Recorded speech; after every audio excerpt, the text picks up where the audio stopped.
Hi guys, I Pooja, welcome to concept guide. और आज हम प्रेपोजिशन का पार्ट 3 कवर करेंगे। हम ऑलरेडी 2 पार्ट्स प्रेपोजिशन के कवर कर चुके हैं।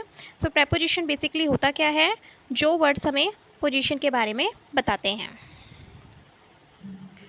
सो हमारे 3 वर्ड्स ऐसे हैं, स्टार्ट, कमेंस, बिगिन। इन सभी के साथ ही ऑन प्रेपोजिशन वर्ड का यूज होता है। तो एग्जाम्पल की हेल्प से समझते हैं।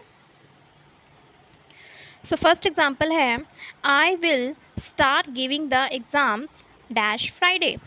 क्या आएगा यहाँ पर? यहाँ पर स्टार्ट वर्ड आ गया है, और जहाँ पर भी स्टार्ट, कमेंस और बिगन वर्ड लिखा हो वहाँ पर क्या आता है? प्रेपोजिशन ऑन वर्ड का हम यूज़ करते हैं। तो यहाँ पर क्या आ जाएगा? ऑन। नेक्स्ट एग्जाम्पल है, I will give the exam dash Friday. अब यहाँ पर ना स्टार्ट आया है, ना कमेंस आया है, ना बिगिन आया है, तो यहाँ पर क्या आ जाएगा? फ्रॉम। मैं अपने एग्ज़ाम फ्राइडे शुरू करूँगी, इसका मतलब हुआ ये। और स्टार्ट, कमेंस और बिगिन के साथ क्या आता है? ऑन। मैं उस दिन से स्टार्ट करूँगी। अब बिटवीन और अमंग की डिफरेंस को समझते हैं, ये कहाँ पर यूज़ होते हैं। बिटवीन का हम बेसिकली कहाँ यूज़ करते हैं? जहाँ दो चीज़ों की बात हो रही हो। और अमंग का कहाँ यूज़ करते हैं? जहाँ दो से ज़्यादा की बात हो रही हो। लेकिन हम बिटवीन का दो से ज़्यादा में भी यूज़ करते हैं। कहाँ करते हैं? जहाँ सबके नेम हमें गिवन है, म्यूचुअल रिलेशनशिप है।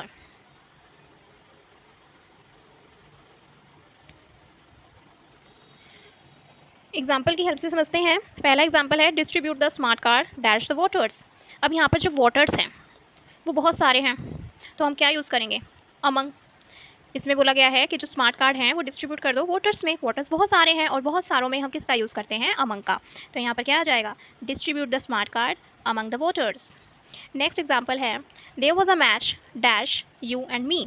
अब दो लोगों की बात हो रही है, दो लोगों के बीच में मैच है, और जहाँ पर दो लोगों की बात होती है वहाँ पर हम किसका यूज़ करते हैं? बिटवीन का। तो यहाँ पर क्या आ जाएगा? There was a match between you and me. Next example है, there is a match dash Sachin Ram Shyam. अब यहाँ पर दो से ज़्यादा लोगों की बात हो रही है, सबके नेम स्पेसिफाई हैं, सबके नेम हमें दिए गए हैं जिन जिन के बीच में मैच हो रहा है। और जहाँ पर सबके नेम गिवन होते हैं, म्यूचुअल रिलेशनशिप होता है सब में, वहाँ पर हम क्या यूज़ करते हैं? अमंग का यूज़ ना करके हम बिटवीन का यूज़ करते हैं। तो यहाँ पर क्या आ जाएगा? Between. There is a match between Sachin Ram Shyam. अब एक डिफरेंस क्लियर कर लेते हैं कि अमंगस्ट और अमंग में क्या डिफरेंस होता है। अमंगस्ट का हम कहाँ यूज़ करते हैं? जहाँ हमें वोवल साउंड मिल रही है, उसके आगे हम अमंगस्ट का यूज़ कर लेते हैं। अमंग का हम कहाँ यूज़ करते हैं? जहाँ पर हमें कॉन्सोनेंट साउंड मिल रही है, वहाँ पर हम अमंग का यूज़ करेंगे। एग्जाम्पल की हेल्प से समझते हैं। अब यहाँ पर जो पहला एग्जाम्पल है, distribute the smart card dash the voters. अब ये जो वोटर्स है बहुत सारों की बात कर रहा है, जिसमें हमें स्मार्ट कार्ड्स को डिस्ट्रीब्यूट करना है। लेकिन जो वोटर्स है वो हमें कैसी साउंड दे रहा है? कॉन्सोनेंट। कॉन्सोनेंट साउंड के आगे हम क्या लगाते हैं? अमंग। तो यहाँ पर अमंग आ जाएगा। नेक्स्ट एग्जाम्पल है, डिस्ट्रीब्यूट द प्राइजेस डैश अस। अब अस जो है वो हमें वोवल की साउंड दे रहा है, बहुत सारों की तो बात कर रहा है वो, लेकिन वो हमें वोवल साउंड दे रहा है, और वोवल साउंड के आगे हम क्या लगाते हैं? अमंगस्ट। तो यहाँ पर क्या आ जाएगा? Distribute the prizes amongst us. Next difference है, ऑन टू या अपॉन या ओन। ये हम कहाँ यूज़ करते हैं? तो ओन का हम कहाँ यूज़ करते हैं? जहाँ कहीं स्टेशनरी की बात करी गई है, मतलब किसी सरफेस पे कोई चीज़ रखी है उसकी बात करी गई है, तो हम ओन का यूज़ करेंगे। नेक्स्ट है ऑन टू या अपॉन।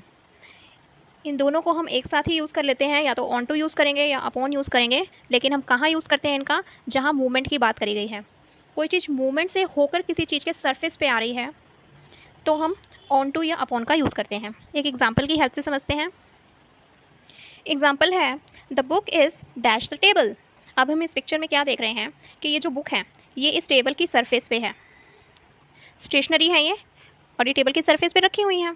तो जहाँ पर भी किसी स्टेशनरी की बात हो रही होती है जो सरफेस पे रखी हुई है, तो हम उसके लिए ऑन का यूज़ करते हैं।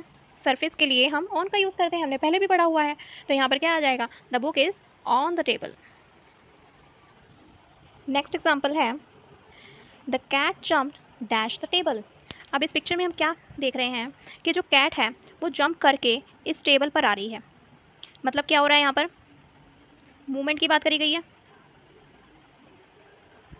जहाँ पर भी मूवमेंट की बात होती है वहाँ पर हम क्या यूज़ करते हैं, ऑन टू या अपॉन का। पहले जो कैट थी वो लैंड पर थी, अब वो कहाँ आ रही है, टेबल पे आ रही है। तो लैंड से टेबल पे आकर वो मूवमेंट शो कर रही है अपनी, और उसके लिए ऑन टू और अपॉन का यूज्ड होता है।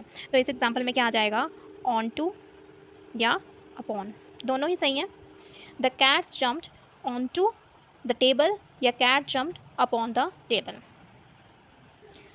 सो आई होप आपको सारे डाउट्स क्लियर हुए होंगे। आप कोई भी डाउट है तो आप मुझसे कमेंट सेक्शन में पूछ सकते हैं। Thank you and bye bye.